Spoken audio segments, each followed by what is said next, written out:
High in the mountains of China, a mighty river begins its journey toward India and Bangladesh. Along the way, it waters farms, fills wells, and shapes the daily lives of hundreds of millions of people. Now, China is constructing a system that can redirect and control part of this river before it ever leaves its borders. When one country gains the power to decide how a river flows, everyone downstream is affected, whether they consent or not.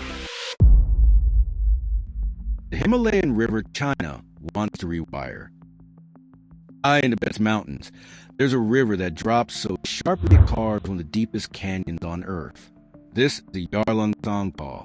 It flows east across the Tibetan Plateau, then bends dramatically at a curve called Great Bend, swinging around a tall peak and plunging through a canyon over 2 miles deep before heading toward India.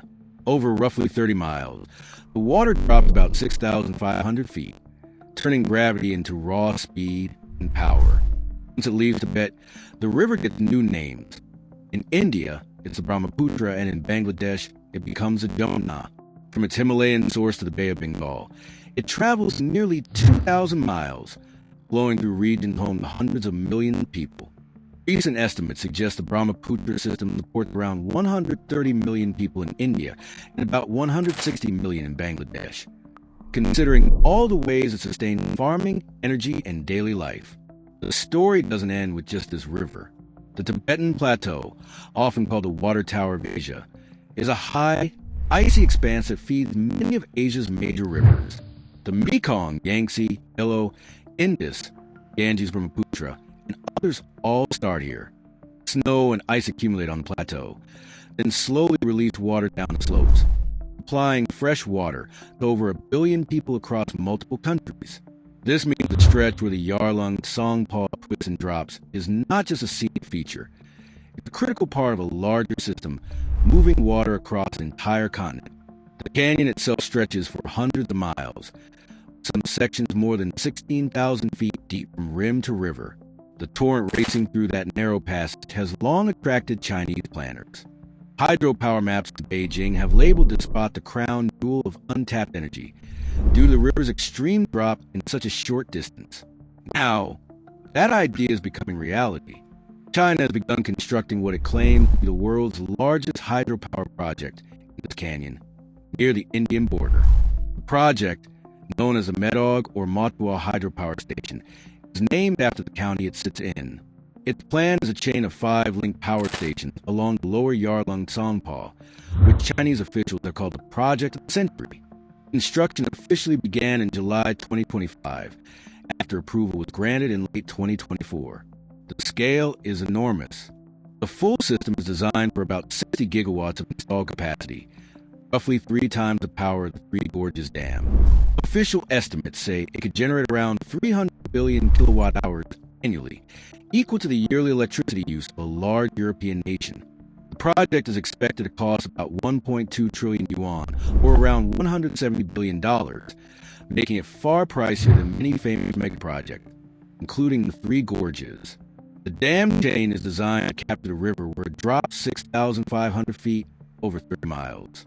In this steep run, every drop of water can turn turbines repeatedly as it passes through the chain. Experts call the lower Yarlung Tsongpa project the world's largest diversion-type hydropower system, because instead of forming a huge surface reservoir, water will be channeled through tunnels and caverns inside the mountain to reach turbines deep underground. Simply put, the river is blocked and diverted in intake points near the top. Water then travels sideways through mountain tunnels, plunges down vertical shafts, spins turbines, and rejoins the main river lower down, with multiple link stations. The same water passes through several powerhouses as it loses elevation. Most of the heavy engineering will remain hidden below the surface. Around 90% of tunnels and power halls will be underground to minimize visual impact. This project is just one part of a broader national plan to move water across China. Northern China has faced severe water shortages for decades.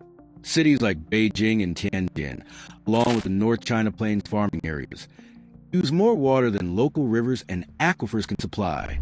To address this, the government launched the South North Water Transfer Project, Three massive routes moving water from the Yangtze Basin northward to canal, tunnel, and pumping stations. Why scientists are worried about this river. High on the Tibetan Plateau, both the land and the air are changing faster than most people realize. This region, known as Asia's water tower, is warming more quickly than the global average, with far more unusually hot days and nights than before. At the same time, scientists warn that the total water stored in snow, ice, and lakes up here is becoming less stable and is likely to decline in the coming decades. Even before any dam or tunnel touches a river, the system is already under pressure from climate change. This matters because the plateau isn't just a scenic backdrop for satellite maps. High Mountain Asia contains the largest mass of frozen water outside the polar regions and supplies drinking water, irrigation, and electricity for over 1.5 billion people. With warmer air, glaciers melt faster for a time, while rainfall comes in brief, intense bursts instead of steady snow. The region swings more frequently between very wet and very dry periods. Any large dam or diversion built here is at the top of the system already stressed from above and below. To understand why this is risky for the Brahmaputra, consider the river's natural rhythm. Most of its flow comes from heavy summer monsoon rains over India and Bhutan, not just Tibetan snow and ice. The river swells into huge peaks during the wet season and drops to low levels in winter and early spring. These swings recharge floodplains, side channels, and wetlands, but they also mean that people downstream already face powerful floods and harsh dry months. Climate models predict that future peak floods will likely become higher and last longer, even if the total number of floods drops. In short, the river is becoming more violent at the top of its cycle, while remaining fragile at the bottom. A large diversion-type dam chain upstream does more than trap water behind concrete. It reshapes this natural rhythm. During monsoons, operators can hold back floodwaters in reservoirs and release them according to electricity demand rather than seasonal patterns. During dry months, the system can store more water to keep turbines running and supply diversion canals. Hydroeconomic models show that if rainfall decreases and upstream diversions grow, at least one downstream country can struggle to secure enough water for energy and food production. In some scenarios, dry season flows drop by up to a third compared to a world without these diversions, a level of loss that worries scientists deeply. Water isn't the only thing moving downstream. The river carries one of the heaviest loads of sand, silt, and gravel on Earth. This sediment builds floodplains and sustains the massive low-lying deltas downstream. Big dams and steep Asian rivers often trap most of the sediment.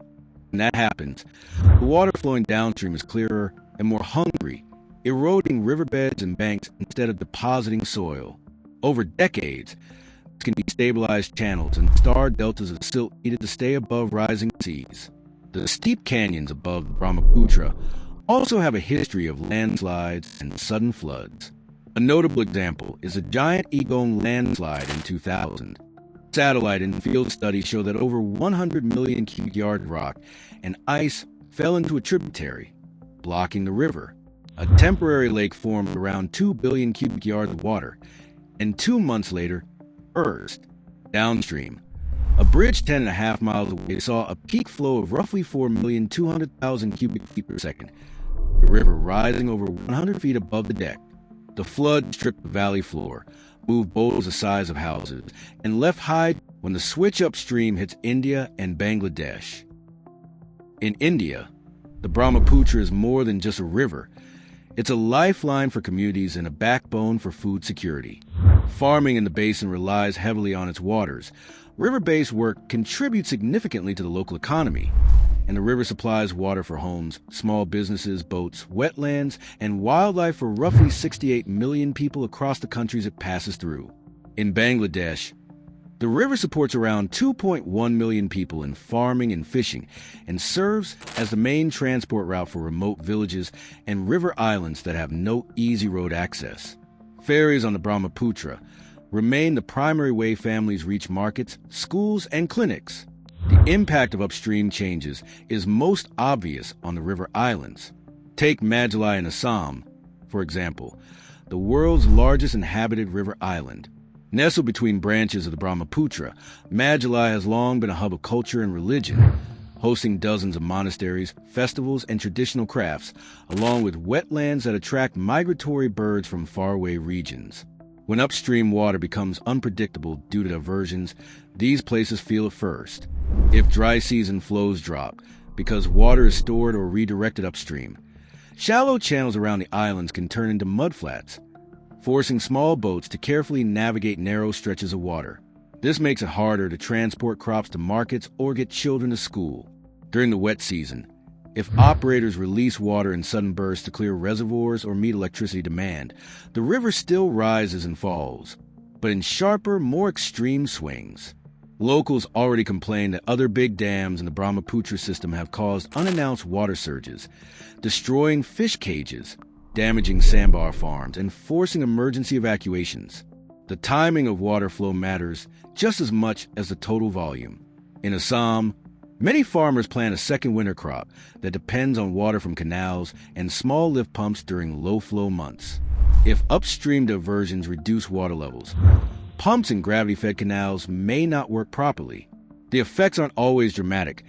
Sometimes it's a slow squeeze.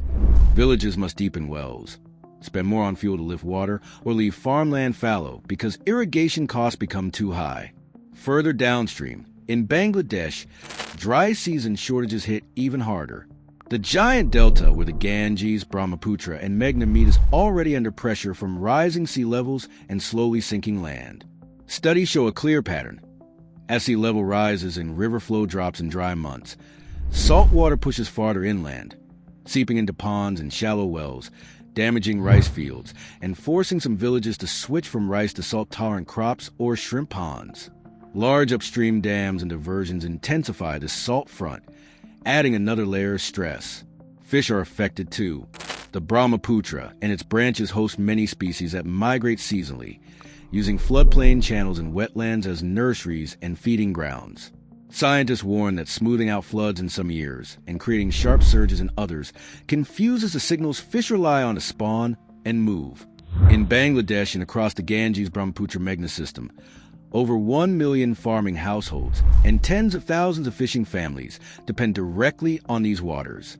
If fish catches decline because migration routes are blocked or nursery areas dry up, it threatens both food and income in some of the poorest communities. Upstream in Tibet, the story is equally personal. The stretch around Medog is one of the last strongholds of Tibetan culture and ecology. Families live on small farms and maintain religious sites tied to the river, which is considered sacred. Recent analysis of the new mega project on the Yarlung Tsongpo warns that the planned hydropower chain could submerge towns and damage culturally important sites along the canyon. Tibetan advocacy groups say locals were not properly consulted, and the project could force relocations and cover sacred areas. Past hydropower projects in Tibet have already displaced thousands and flooded multiple monasteries, with protests sometimes leading to arrests and injuries. Thanks for watching. Don't forget to check out the videos popping up on screen for more unbelievable stories.